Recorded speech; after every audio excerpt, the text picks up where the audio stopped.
বিনীত। বিনীত শব্দের বাংলা অর্থ নিচে, তলদেশে, গভীরে অথবা মর্যাদার চেয়ে নিচু বা অযোগ্য। এক্সাম্পল 1,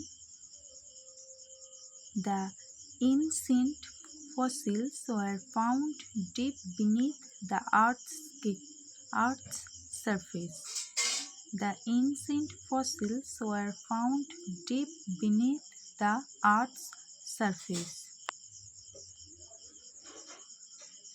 প্রাচীন জীবাশ্মগুলো পৃথিবীর পৃষ্ঠের তলদেশে পাওয়া গিয়েছিল। Second example, She hid the letter beneath a stack of books. She hid the letter beneath a stack of books. সে বইয়ের স্তূপের নিচে চিঠিটি লুকিয়ে রেখেছিল। Third example, Beneath his cold exterior, he is actually very kind person. Beneath his cold exterior, he is actually very kind person. তার ঠান্ডা বা কঠোর স্বভাবের গভীরে সে আসলে একজন খুব ভালো বা দয়ালু মানুষ।